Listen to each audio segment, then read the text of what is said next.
नमस्कार, मैं हूं दीपक भंडारी और आप देख रहे हैं D4U न्यूज। चर्चा करेंगे दिन भर की बड़ी खबरों पर। साध्वी यौन शोषण मामले में सजा काट रहे डेरा सच्चा सौदा के संचालक गुरमीत राम रहीम को एक बार फिर से 40 दिनों की पैरोल दे दी गई है। उसे उत्तर प्रदेश के बागपत डेरे में रहने को कहा गया है। जेल से बाहर आते ही गुरमीत सिंह राम रहीम को लेकर कई तरह की चर्चाएं छिड़ गई हैं। एसजीपीसी की ओर से इसका कड़ा विरोध किया गया है और कहा है कि बलात्कार और कत्ल के आरोप में जेल में बंद राम रहीम को तो 40 दिनों की पैरोल दे दी गई है, लेकिन अभी तक बंदी सिंहों पर सरकार की ओर से कोई फैसला नहीं लिया गया है। ऐसा कहा जा रहा है कि पहले भी राम रहीम को कई बार पैरोल दी जा चुकी है। विभिन्न सरकारें राम रहीम के साथ हमदर्दी दिखा रही हैं, जो कि सही नहीं है, क्योंकि वह एक बलात्कारी भी है और एक कातिल भी है। जबकि पंजाब के कई सिख विभिन्न जेलों में बंद हैं, लेकिन उन्हें रिहा करने पर कोई विचार नहीं किया जा रहा है।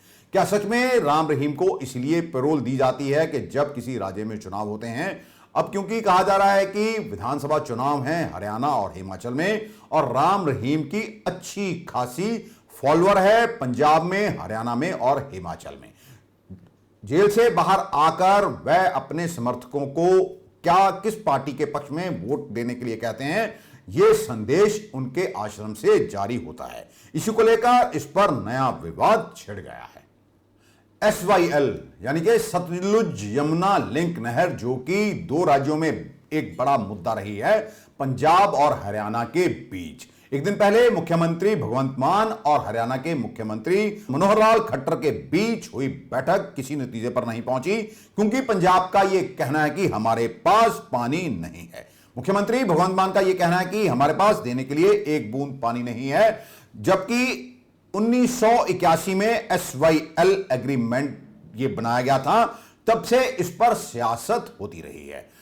हालांकि हरियाणा के चीफ मिनिस्टर मनोहर लाल खट्टर का भी कहना है कि लंबे समय से हरियाणा की यह मांग रही है कि SYL का निर्माण किया जाए और राज्यों को उसका बनता अधिकार दिया जाए। लेकिन आपको बता दें कि SYL के मुद्दे पर जो नहर जहां बननी थी उसे पार दिया गया। यहां तक कि पंजाब में जब कांग्रेस की सरकार थी तो एक प्रस्ताव लाया गया था कि इसमें किसानों को जमीनें लौटाने की बात कही गई थी। इसी को लेकर अब सियासत में गर्मा गई है।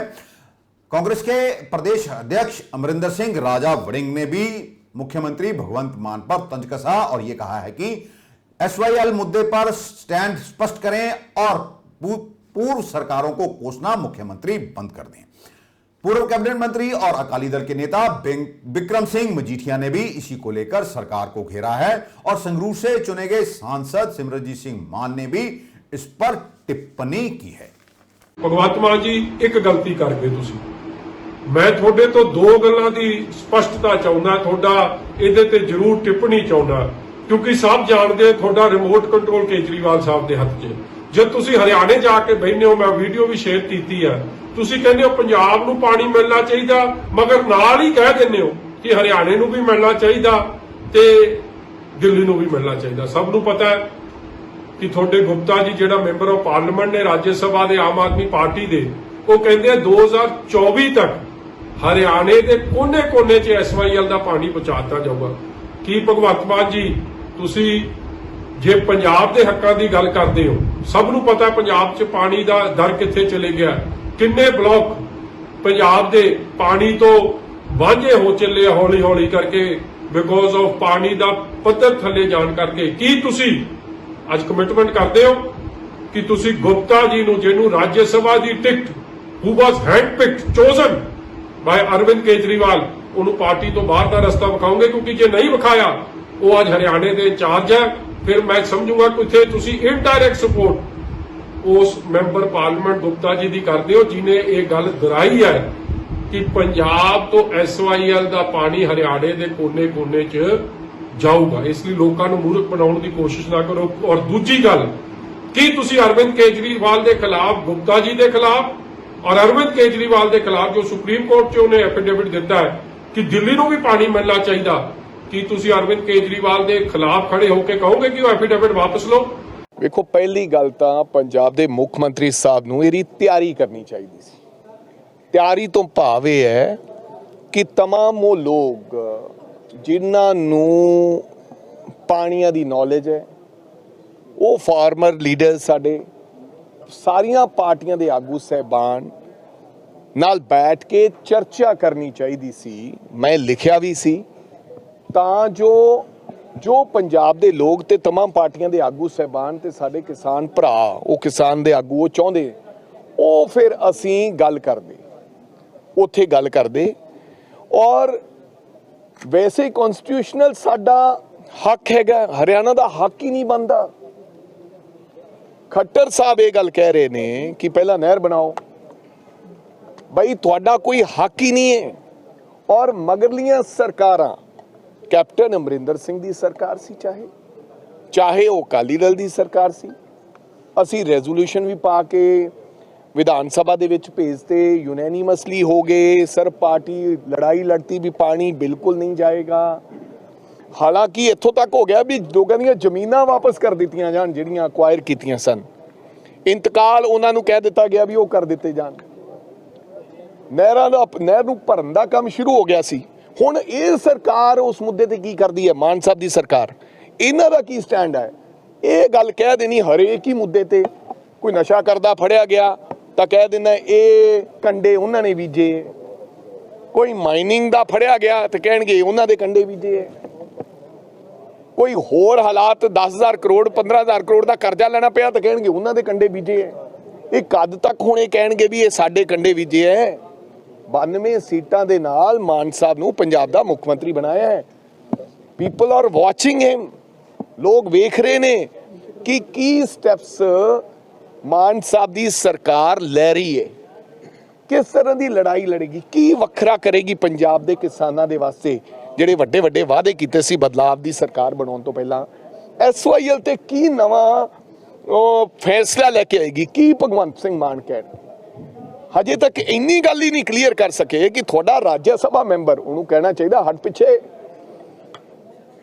ਐਸੇ ਰਾਜ ਸਭਾ ਮੈਂਬਰ ਕਿਹੜਾ ਹੈ? ਰਾਜ ਸਭਾ ਮੈਂਬਰ ਜਿਹੜਾ ਇਹ ਕਹਿ ਸਕਦਾ? ਵੇਖੋ, ਪਾਰਟੀ ਦਾ ਰਾਜ ਸਭਾ ਮੈਂਬਰ ਹਰਿਆਣੇ ਦੇ ਨੇ ਕਿਹਾ ਕਿ ਅਸੀਂ 2025 ਦੇ ਵਿੱਚ ਪਾਣੀ ਲੈ ਕੇ ਜਾਵਾਂਗੇ, ਕੋਈ ਛੋਟੀ ਗੱਲ ਨਹੀਂ ਹੈ। ਇਹਨੂੰ ਕੋਈ ਤਰਜੀਹ नहीं दे रहा, ਤੁਹਾਡੇ ਚੋਂ ਵੀ मीडिया कर्मी भी पूछ नहीं रहे। लुधियाना में ट्रांसपोर्ट घोटाले में पूर्व कैबिनेट मंत्री भारत भूषण आशु को पहले ही गिरफ्तार किया जा चुका है। आपको याद होगा, जब भारत भूषण आशु को गिरफ्तार करने के लिए विजिलेंस की टीम एक सैलून पर लुधियाना में पहुंचती है तो वहां पर सांसद रवनीत सिंह बिट्टू भी मौजूद होते हैं, जो उलझ जाते हैं विजिलेंस के अधिकारियों के साथ। अब क्या ऐसी चर्चा चल रही है कि सांसद रवनीत सिंह बिट्टू को भी गिरफ्तार किया जाएगा? इसी को लेकर रवनीत सिंह बिट्टू सामने आए हैं और सोशल मीडिया पर लाइव होकर उन्होंने कहा है कि विजिलेंस अधिकारी बेवजह आशु के करीबियों, कांग्रेसी वर्करों और पार्षदों को परेशान ना करें। बिट्टू का कहना है कि विजिलेंस ने पहले भारत भूषण आशु को गिरफ्तार किया, जबकि वह खुद गिरफ्तारी देने के लिए गए थे। 2 महीने से आशु जेल में बंद हैं। अब आशु की याचिका जमानत जो है वो हाई कोर्ट में लगी थी, तो रात के समय अचानक आशु को जेल से निकालकर नवांशहर पहुंचा दिया जाता है, क्योंकि लुधियाना से आशु के खिलाफ विजिलेंस को कुछ नहीं मिला। बिट्टू ने यह भी कहा, विजिलेंस अधिकारियों को यह ध्यान रखना चाहिए कि सरकारें आती रहती हैं, जाती रहती हैं, इसलिए दबाव में आकर काम नहीं करना चाहिए। देखो, पहली गल मैं किसी भी ऑफिसर का निजी किसी का नाम नहीं लिया। जे किसी नूं ये लग्या भी मैं उन्हां बारे गल कह रहा ते फिर भाई वो जानन। मैं तो एक गल जिहड़ी कही सी उहदे बारे इत्थे DIG भी ने, इत्थे IG भी ने, इत्थे DGP ने, ADGP ने, विजिलेंस दे विच DSP समान ने, बहुत अफसर ने। किसी नूं क्यों लग्या ये गल भी ये गल मेरे बारे ही कही गई है? इस गल का तो मैं जवाब नहीं ना दे सकता। ये गल किसी नूं ही क्यों लगी भी ये गल मेरे बारे कही गई है? अच्छा, विकास की रख सकते हैं भगवंत मान सरकार तो? यही कुछ करना ना, यही कुछ करना। उत्थे तो चीकां निकलदियां फिर जदों आके ED ते CBI माड़ा जिहा नट कसदी आ, उस वेले तो दुहाई निकल जाती है। तो जिहड़ा आप पूरे ये काम करते हो यार, देखो पुलिस जिहड़ी पुलिस है ना, पंजाब पुलिस, वो मेरे जिन्ना मेरा उन्हां नाल संबंध आ शायद किसी का ना होवे। शहीद आदम सरदार बेअंत सिंह दे नाल जिवें टैररिज्म की उन्होंने लड़ाई लड़ी, जिन्नियां शहादतां दित्तियां, ਜਿੰਨੇ ਪੰਜਾਬ ਪੁਲਿਸ ਦੇ ਕਮਾਂਡੋ ਉਹਨਾਂ ਨਾਲ ਸ਼ਹੀਦ ਹੋਏ, ਅੱਜ ਵੀ ਜੇ ਸਾਡੀ ਜ਼ਿੰਦਗੀ ਬਚੀ ਆ, ਮੈਂ ਇਹ ਕਹਿਣਾ ਵੀ ਜਿਹੜੇ ਟੈਰਰਿਸਟ ਗੈਂਗਸਟਰ ਜਿੰਨੇ ਵੀ ਦੇਸ਼ ਦੇ ਉਲਟ ਲੋਕ ਫਿਰਦੇ ਆ, ਜੇ ਸਾਡੀਆਂ ਜ਼ਿੰਦਗੀਆਂ ਬਚਾਉਣ ਵਾਲੀ ਤਾਂ ਪੰਜਾਬ ਪੁਲਿਸ ਤੇ ਪੈਰਾਮਿਲਟਰੀ ਫੋਰਸਿਸ ਨੇ ਜਿਹੜੀਆਂ ਸਾਡੇ ਨਾਲ, ਇਸ ਕਰਕੇ ਮੇਰਾ ਤਾਂ 9 ਮਾਸ ਦਾ ਰਿਸ਼ਤਾ ਇਹਨਾਂ ਨਾਲ।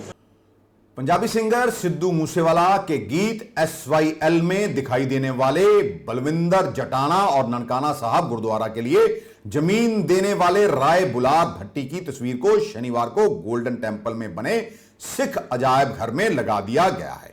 3 महीने पहले श्रोमणी गुरुद्वारा प्रबंधक कमेटी ने इन तस्वीरों को लगाने का फैसला लिया था। वहीं SGPC ने राय बुलार भट्टी के परिवार के ना पहुंचने पर खेद भी प्रकट किया है। पंजाब में जेलों से ही बैठकर अपराधी आपराधिक गतिविधियों को अंजाम दे रहे हैं, जो कि पंजाब के लिए खतरनाक हो सकता है। गोविंदवाल जेल में बैठकर जसकरण सिंह ने पाकिस्तान से ड्रोन के जरिए मंगवाई हथियारों की खेप में MP4 राइफल भी मिली है। आरोपी की निशानदेही पर पुलिस ने सुरेंद्र सिंह निवासी बरवाला और हरचंद सिंह और गुरसाहब सिंह दानों के निवासी वल्टोहा तरन से 17 हथियार, 1 करोड़ रुपए की नकदी, 500 ग्राम हेरोइन, 400 जिंदा कारतूस और भी कई सामान बरामद किया था। अब आधुनिक तकनीक वाली MP4 राइफल का पंजाब में पहुंचना सुरक्षा के लिहाज से खतरनाक संकेत बताए जा रहे हैं। क्या आने वाले दिनों में गैंगस्टर और आतंकवादी मिलकर पंजाब में किसी बड़ी वारदात को अंजाम देने की फिराक में है? ऐसा सुरक्षा एजेंसियां पहले से ही शक जता चुकी हैं। पाकिस्तान में लगातार संपर्क कर रहे हैं जो भारतीय जेलों में बैठे हुए हैं गैंगस्टर और उनके आका, जो पंजाब के लिए खतरनाक है। पंजाब की जेलों में हमेशा ही जैमर लगाने की बात होती रही, लेकिन अब मौजूदा कैबिनेट मिनिस्टर हरजोत सिंह बैंस ने एक हिंदी अखबार को दिए इंटरव्यू में साफ कर दिया है कि हर एक जेल में जैमर लगाना सरकार के बस का नहीं है, इसलिए वहां पर बॉडी स्कैनर लगाए जाएंगे और जेल की सुरक्षा को और भी कड़ा किया जाएगा। उन्होंने यह भी कहा है कि अभी तक जब से आम आदमी पार्टी की सरकार पंजाब में बनी है तो 3000 से अधिक मोबाइल जेलों से मिल चुके हैं। आखिरकार जेलों में मोबाइल पहुंचाता कौन है, वहां पर नशा पहुंचाता कौन है, यह सबसे बड़ा सवाल है। क्या सरकार से ज्यादा ताकतवर गैंगस्टरों का नेटवर्क हो गया, या फिर जो लालची अधिकारी हैं जो थोड़े से पैसे के लिए पंजाब को खोखला करने पर तुले हुए हैं और अपना जमीर बेच रहे हैं? सरकार को इस तरफ भी ध्यान देना होगा, क्योंकि लंबे समय से इन अधिकारियों ने गैंगस्टरों को संरक्षण देकर बड़ी बड़ी जायदादें बनाई हैं। इस पर भी सरकार को ध्यान देना होगा और अधिकारियों पर कार्रवाई करके एक एग्जाम्पल सेट करनी होगी, ताकि भविष्य में जो भी अधिकारी जेलों में आए तो उसे यह डर रहे कि यदि उसने गैंगस्टरों के साथ मिलकर किसी भी आपराधिक गतिविधि के लिए उसकी मदद की तो सरकार उस पर भी सख्त कार्रवाई करेगी। सभी लोगों को अपना घर मुहैया करवाने के प्रयास के तहत पंजाब सरकार ने अपनी अफोर्डेबल ग्रुप हाउसिंग पॉलिसी में बदलाव करने का फैसला कर लिया है। विभाग की तरफ से इस संबंधी पॉलिसी का ड्राफ्ट तैयार कर लिया गया है, जिसमें नियमों को काफी सरल बनाया गया है। हालांकि पॉलिसी को लागू करने से पहले विभाग ने इसको लेकर लोगों की राय जानने का फैसला लिया है। 15 दिन में लोग इस संबंधी अपने सुझाव सरकार को दे पाएंगे, जिसके बाद विभाग द्वारा पॉलिसी को लागू करने पर फैसला लिया जाएगा। हमारी कुछ माहिरों से भी बात हुई है, उनका यह कहना है कि सरकार को जनता को सहूलत तो देनी चाहिए, लेकिन पहले जो अनियमितताएं हुई हैं उन पर भी अंकुश लगाना चाहिए, क्योंकि खुद सरकार ने यह कहा था कि पंजाब में 14,000 कॉलोनियां जो हैं वो नियमों को ताक पर रखकर बनाई गई हैं। जिन्होंने ये कॉलोनियां काटी वह कोई आम आदमी तो था नहीं, जाहिर है नेताओं और अधिकारियों ने मिलकर ये कॉलोनियां काटी, लेकिन उन पर अभी तक कोई कार्रवाई नहीं हुई। निगम में बड़ी बड़ी गगनचुंबी इमारतें बना दी जाती हैं। निगम के दायरे में जो क्षेत्र आते हैं, इंप्रूवमेंट ट्रस्ट के दायरे में जो क्षेत्र आते हैं, बड़ी बड़ी इमारतें बना दी जाती हैं गगनचुंबी, लेकिन बाद में उन्हें उन पर कार्रवाई करने की बजाय मात्र नोटिस जारी किया जाता है, जबकि कोई कार्रवाई नहीं होती। इसके एवज में मोटा पैसा भी अधिकारियों की ओर से लिया जाता है। अमृतसर में भी ऐसे कई उदाहरण हैं। यदि सरकार को या विजिलेंस को ये इमारतें नजर नहीं आती हैं तो हमारे से संपर्क करें, हम ये उन्हें इमारतें दिखा देंगे और बता देंगे कि जो पैसा सरकार के खजाने में आना चाहिए वह पैसा आखिरकार किन लोगों की जेबों में जा रहा है। अब एक और बड़ी बात हम आपको बताएंगे कि विज्ञापन पॉलिसी में भी एक बहुत बड़ा घपला जो है उसकी बू सामने आ रही है। पिछले सरकारों के दौरान आखिरकार विज्ञापन पॉलिसी क्या थी, क्योंकि विज्ञापन से बहुत ज्यादा पैसा सरकार की जेब में आ सकता है। और उसके अलावा तय बाजारी, जो अवैध तौर पर रेहड़ियां लगती हैं, क्योंकि हर बार रेहड़ी मार्केट बनाने की बात तो की जाती रही, लेकिन अभी तक रेहड़ी मार्केट बन नहीं पाई है। अब जो पैसा तय बाजारी के तहत सरकार के गले में आना चाहिए, वो पैसा किसकी जेब में जा रहा है? ऐसा अनुमान है कि हर महीने 1 से 1.5 करोड़ रुपए रेडियो से इकट्ठा किया जाता है। अब इसमें सच्चाई कितनी है, यह पता लगाना सरकार का काम है। अमृतसर में नशे को लेकर हालात इतने खराब हो गए हैं कि अब होम डिलीवरी पर भी नशा मिलने लगा है और एजेंसियां और हमारी सरकारें इस पर काबू पाने में असफल रही हैं। पहले कई वीडियोस भी सामने आ चुकी हैं जब महिलाएं और युवक नशा लेते हुए सोशल मीडिया पर इनकी वीडियो सामने आई थी। सरकार की ओर से बहुत प्रयास किए जाने पर भी नशे पर अंकुश नहीं लग पा रहा है। आखिरकार इसके पीछे कौन से बड़े कारण हैं? पिछले 1.5 साल में कई लोगों की मौत हो चुकी है। भाजपा के राष्ट्रीय महासचिव तरुण चुग भी कई बार सरकार को नशे और रेत माफिया पर घेर चुके हैं। पंजाब में ना तो रेत सस्ती हुई, ना फिर नशे पर काबू पाया जा सका, और जो गारंटियां अरविंद केजरीवाल की ओर से सरकार बनने से पहले दी गई थी, उनमें से भी कई गारंटियां अभी पूरी नहीं हो पाई हैं।